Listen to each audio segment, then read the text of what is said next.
Good morning and welcome to the New Jersey Morning Show. I'm Lisa Marie Falbo. And I'm Cara Falco. Good morning, Lisa Marie. How are you? I am doing good. TGIF here in Yes. Groundhog Day, right? I mean, Ma'am. day 1 million of quarantine, but here we are. Exactly. Yes, exactly. I keep laughing because I cannot remember what day it is 90% of the time. I know.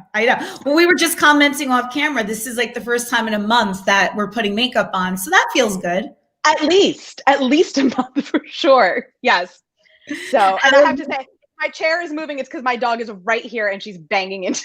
Oh, that's okay. It's the joys of hosting a morning show from our kitchen table. Live from your kitchen table, exactly. I had my pajama pants on. Oh, you're good. I actually put jeans on. I was like, I think I'm going to feel better if I put real pants on. Well, I mean, I can't fit into my jeans. Not because of quarantine 19, but for other reasons. That's right. Baby Falbo's on her way. Her way? Yes. Coming up 46 days. I'm very, very excited. So my little baby. That is so exciting. And, listen, I give you credit having a baby in quarantine with everything that's been going on.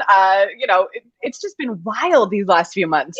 I can't wait till it's over because I can't digest it, right? And I'm sure people watching feel the same way. Like we can't fully analyze what happened because we're still living it now. So when it finally settles down and we get back to normal, we're just going to be so blown away by the changes that we all went through. And we should all be very proud of ourselves too for persevering through them.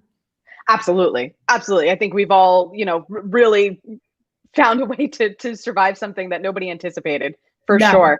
Definitely. And speaking of trying to get back to some version of normal, hopefully with the now several vaccines that have been approved, we might start to see that change a little bit. So, and here in New Jersey, they expanded vaccine eligibility to a larger group just recently, but that is causing some controversy because the list now includes, of course, people who are 65 and older, but it also is anyone 16 to 64 with some chronic medical conditions. Those include smokers and the obese, and certainly some folks are not necessarily feeling that. So take a look.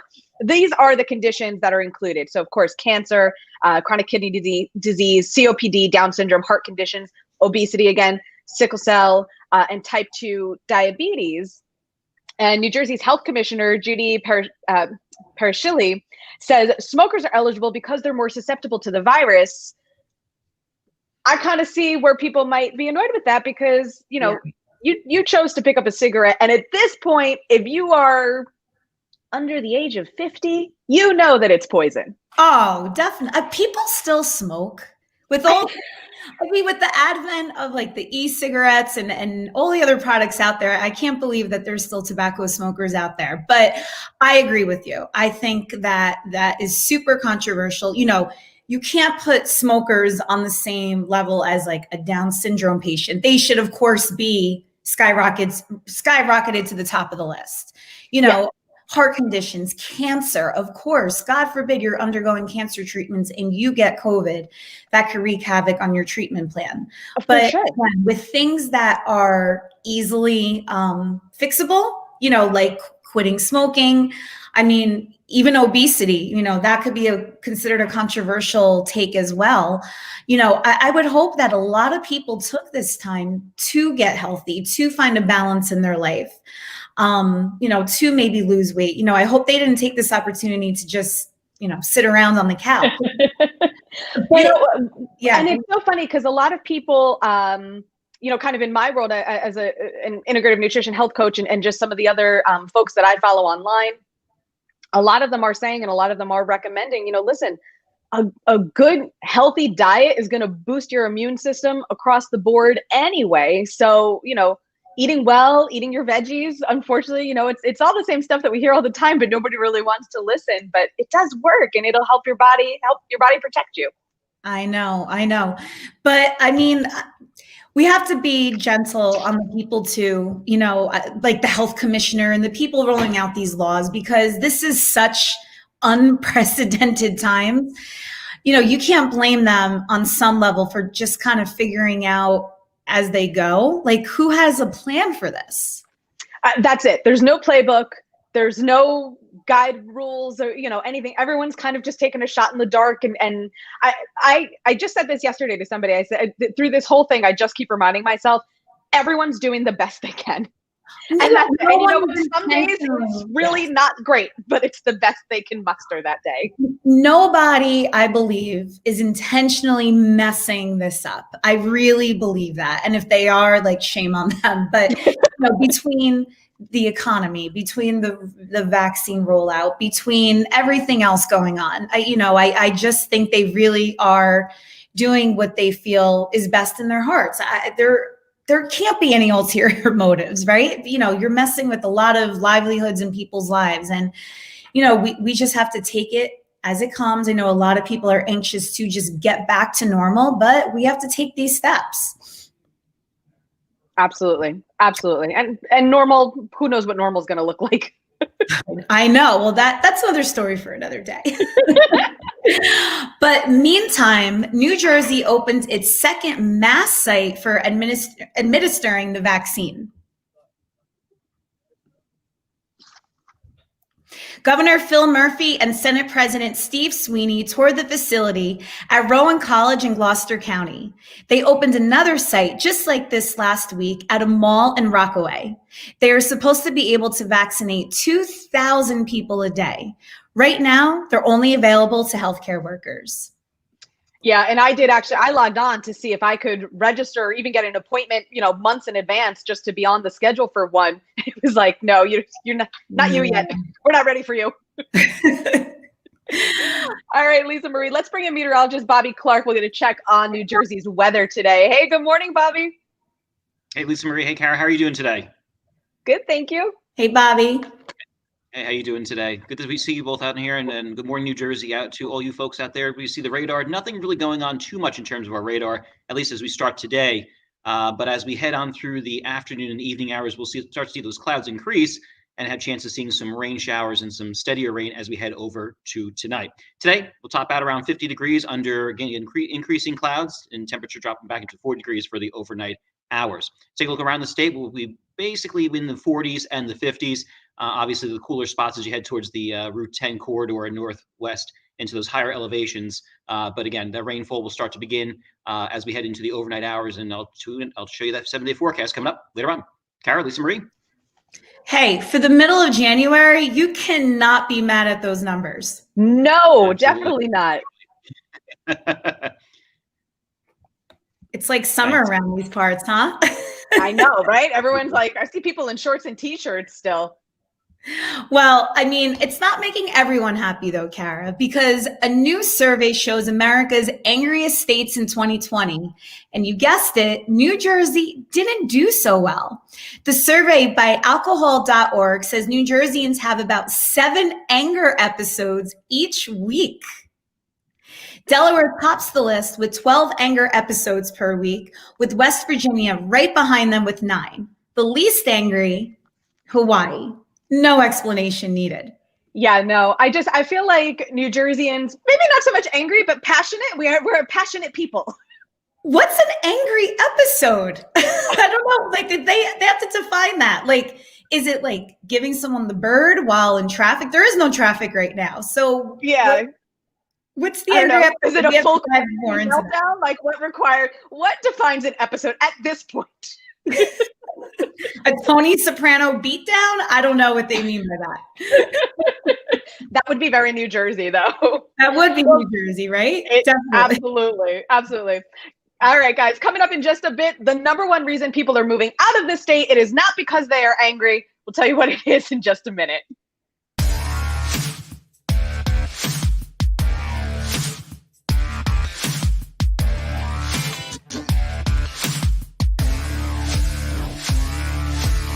Swing the hips.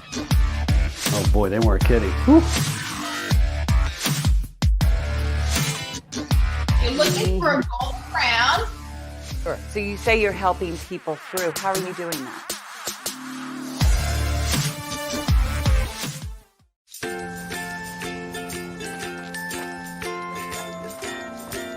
All right, crew, let's get started. Sure.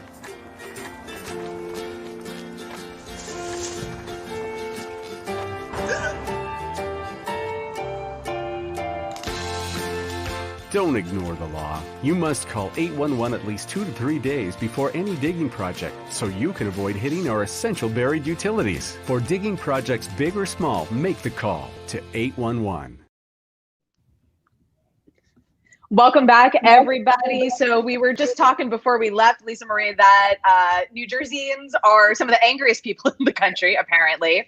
And they're also leaving the state at an alarming rate. Last year, more residents moved out of New Jersey than in. At least 70% of them, 70% of moves were outbound, according to the 2020 National Migration Study done by United Van Lines. This is the third consecutive year that New Jersey has topped the list of people moving out. The top reasons are retirement and lifestyle / cost of living. And I think, well, Lisa, you're expecting your first child on top of everything.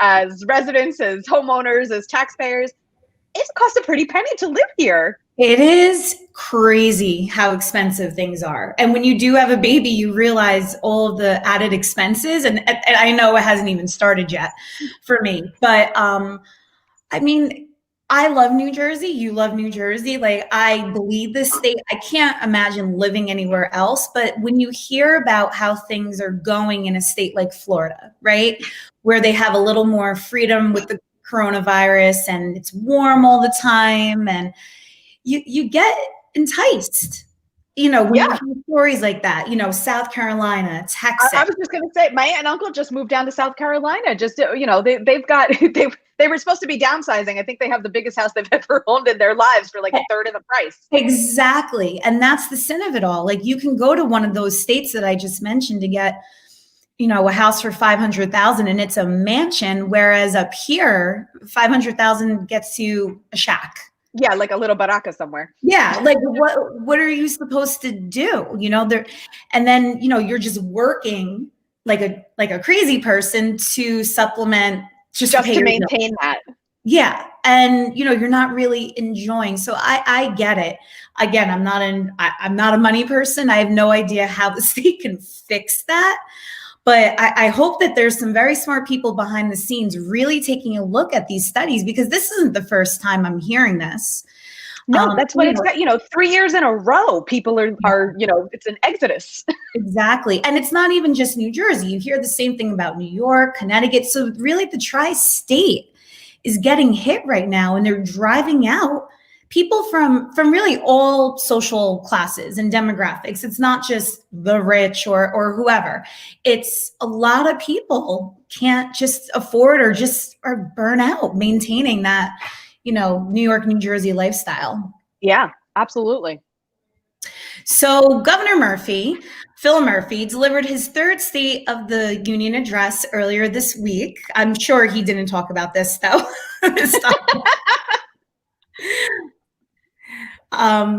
He focused a lot on the state's response to COVID-19 and highlighted accomplishments, such as a $15 minimum wage.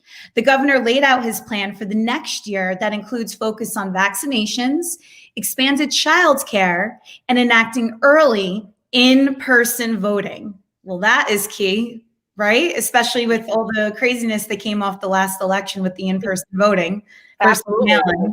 So I'm happy to hear that, because hopefully that will quell any further controversies, to put it mildly, you know, with future elections. I don't know about that. I think sometimes people just like a good fight. Well, with politics, it's always a fight, right? Absolutely. Absolutely. Meantime, the race for governor seems like it's set on both sides. Governor Murphy is running for re-election, but it's the Republican side that got interesting. Right now, former Assemblyman Jack Ciattarelli is the only GOP candidate for governor. Former state Republican Party Chairman Doug Steinhardt dropped out just a couple weeks after announcing his candidacy. Democrats may have been expecting a primary fight for the next few months on the Republican side, but it looks like we're going to have a long campaign for the general election instead. That's just what everybody needs, another long campaign. I think we're all so burnt out by the politics. So burnt out.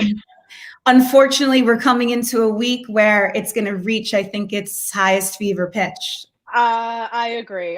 Hopefully the local guys will take it easy on us and not go crazy until very close to the election. Exactly. I don't want to hear about it till the day before election day. Yeah, I'm like, don't even talk to me about it. You know what I want to talk about? Let's bring in Bobby Klark. Let's get a check on New Jersey's weather. It has been mild lately, Bobby. I've been enjoying it. I've been outside walking.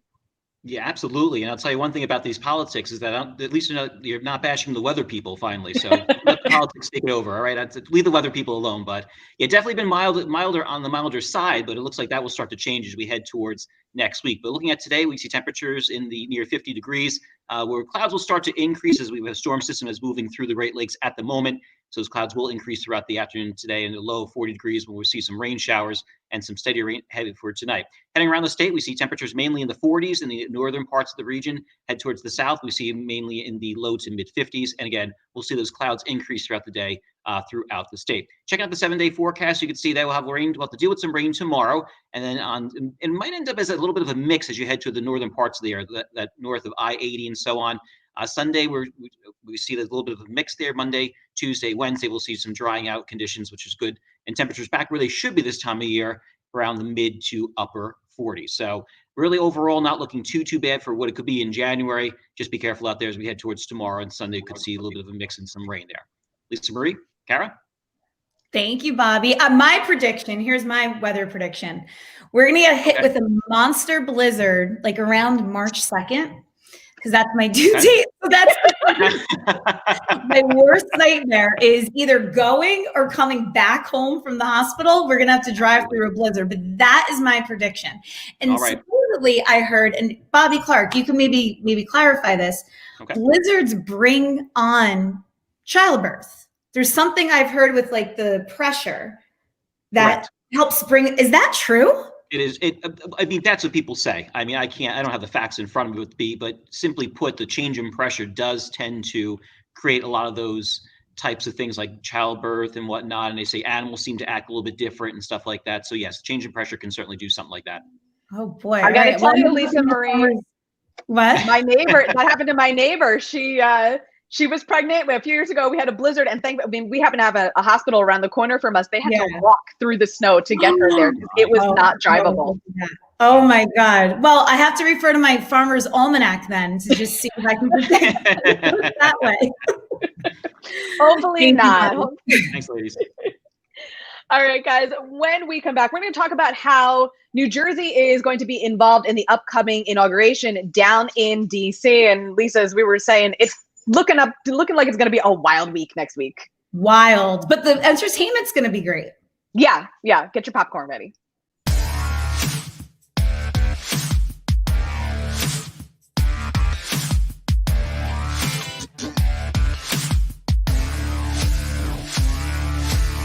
Swing the hip. Oh boy, they weren't kidding. You're looking for a gold crown? Sure. So you say you're helping people through. How are you doing that?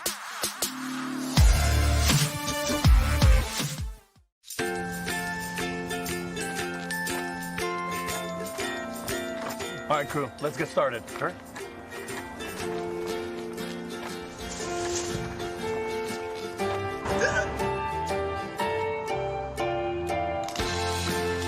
Don't ignore the law. You must call 811 at least 2 to 3 days before any digging project so you can avoid hitting our essential buried utilities. For digging projects big or small, make the call to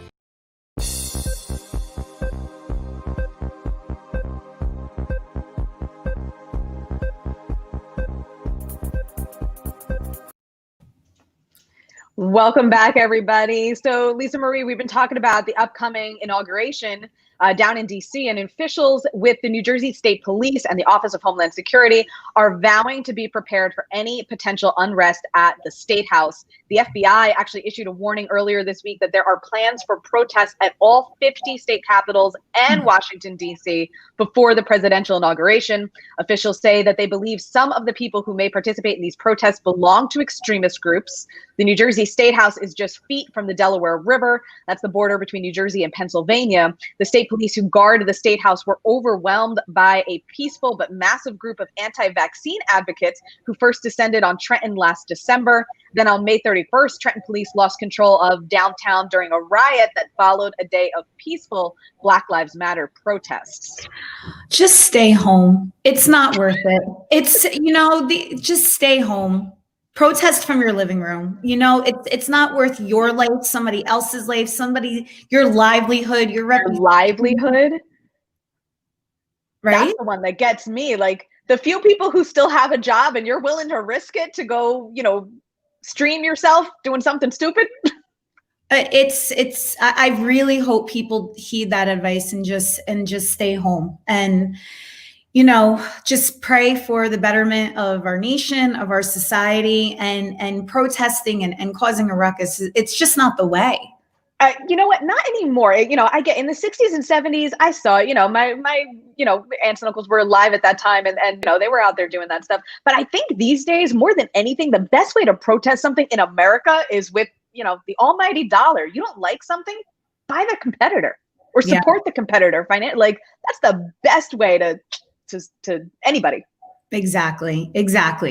Well, even though we are taking that stance, I don't know if everybody else is, and Washington, D.C. is on guard, and New Jersey is here to help. So nearly 500 of New Jersey's National Guardsmen are in Washington, D.C. for the inauguration.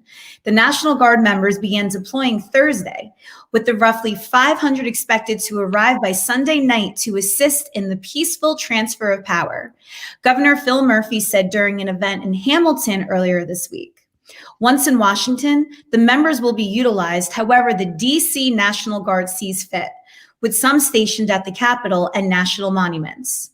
One member of the National Guard shows us how they prepared to head to D.C. Over field force operations for anything that we may encounter in Washington, D.C. The purpose of field force operations is to ensure uniformity between local OEMs, FEMA, three-letter agencies, every first responder agency in the country, so that in crowd control situations, we're all operating on the same page and able to fall in on each other's formations and all work together. There's donning and doffing of the masks, of our protective masks in case of any chemical agents being used. Line formation is the basic formation for crowd control operations, where it's literally just one line of service members, soldiers, whoever you're using, standing across to prevent access to any area. From there, you can move forward to push a crowd back, or you can simply use it as a sort of, road blocking technique. And the National Guard, Lisa Marie, we saw the photos from earlier this week. A lot of the guys from around the country, or guys and girls, are down there already, just kind of camped out, trying to keep everybody safe. And it's been a crazy thing to see. Yeah, it's unprecedented, but hopefully they won't have a lot to do and they can just sit back and enjoy the sights and the sounds of Washington, D.C. and they won't have to work too hard. I pray. Yeah. Hopefully they get to enjoy the inauguration too, because the National Mall will be closed for the inauguration, but the festivities will continue with two New Jerseyans headlining. So John Bon Jovi and Aunt Clemens are going to headline the primetime show called Celebrating America. It'll be hosted by Tom Hanks, and it will end with Inauguration Day of Joe Biden and Kamala Harris. Clemens is a Grammy-nominated performer, and in the Best R&B category. He grew up in Willingboro and Pennsauken and performed with Kanye West and Beyonce. Others in the lineup include Justin Timberlake and Demi Lovato. So looks like it's going to be a pretty good show, and definitely the best seat's going to be home on the couch. Yes, and I love that New Jersey and our talent, it will be front and center. Yeah. It's going to be great. So before we wrap up today, Bobby Klark, let's figure out what the weather is going to be like over the next coming days. I'm very excited. I don't think we compete with any of those acts that are going on in Washington, D.C., unfortunately, but we'll try to do the best we can up here in the weather department. But we'll see increasing clouds for today and temperatures rising up to near 50 degrees. And as we have a storm system that continues to push into the region for the overnight hours, I think we'll see some nice steady rain. But for the most part for today, we'll see temperatures again in the upper 40s to low 50s with that increasing cloudiness for today and the rainfall coming for tonight. And the rest of that 7-day forecast, we'll see temperatures drop back to where they should be this time of year, especially for next week. We'll see a little bit to the mid to upper 40s and dropping down even cooler as we watch potential storm system as we come in for the end of next week. Lisa Marie, Cara? Thanks, Bobby. Thank you, Bobby. Yeah, it's been so nice lately, just having that kind of warm, mild weather, trying to get out of the house at least and walk with the dog a little bit and get some movement in. Yes. Well, I guess before we say goodbye, Cara, what do you have coming up this weekend? Not too much, unfortunately. Definitely living that quarantine life over here. We've just been mostly cooking. Feeling probably some pasta making might be happening. Oh, can I come over? Always. You are always welcome, my girl. Well, there's NFL football this weekend. There's playoff football. So I will be entrenched in watching all of those games. I can't wait. What's interesting is that the two oldest quarterbacks in the league are playing each other. So I'm really looking forward to that game. Tom Brady versus Drew Brees.